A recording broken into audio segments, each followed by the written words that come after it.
We saw in the previous video that prediction is crucial to setting up the dopaminergic reward system so that good feelings can follow. Music, through rhythm and its tonality, evolved to be the ideal system for predicting rewards. Music is built around tension and release, set to the pulse of a steady clock.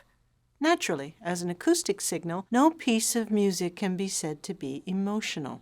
It takes a listening brain with functional connectivity among frontal, auditory, and dopamine regions to generate an emotion. Recall that emotional responses are generated in 3 stages: expectancy, anticipation, and violation or confirmation. So imagine that you're at a station to catch the 5:02 train.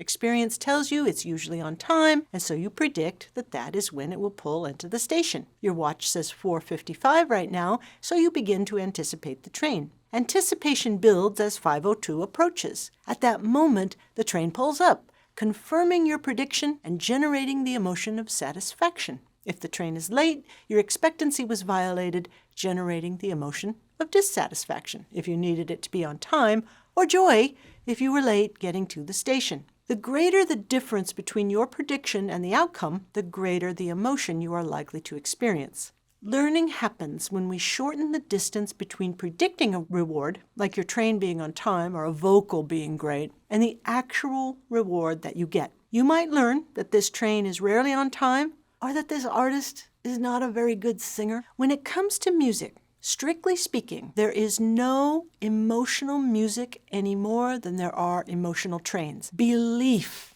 about what your train will do, coupled with the need for it to do just that, primed your response to it.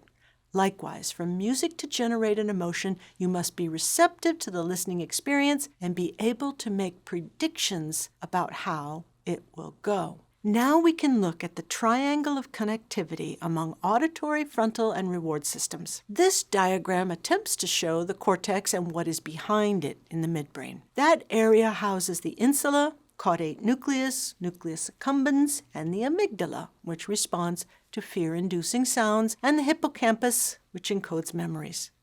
Dopamine feeds all of these. This neurotransmitter signals wanting as well as liking.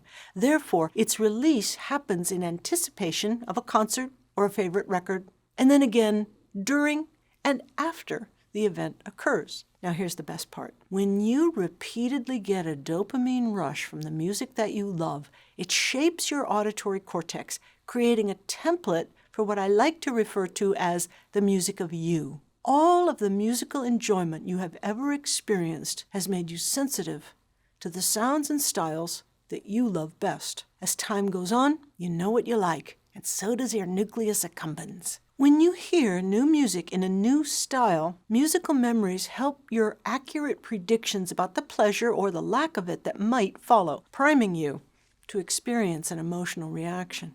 In summary, the nucleus accumbens mediates approach behavior. When it gives you the go-ahead to take a risk and check out new music, and if the overall experience is pleasant, then the caudate nucleus is satisfied. The caudate savors the dopamine treat and sends a message back to the insula and the auditory system to say that what you just heard matches your sense of good music. Over many musical experiences, dopamine then tunes your auditory cortex to the sounds and the styles you like best, forming a custom-built template for what your idea of good is when it comes to music. So far, we've been talking about positive experiences from music listening. But what about sad songs?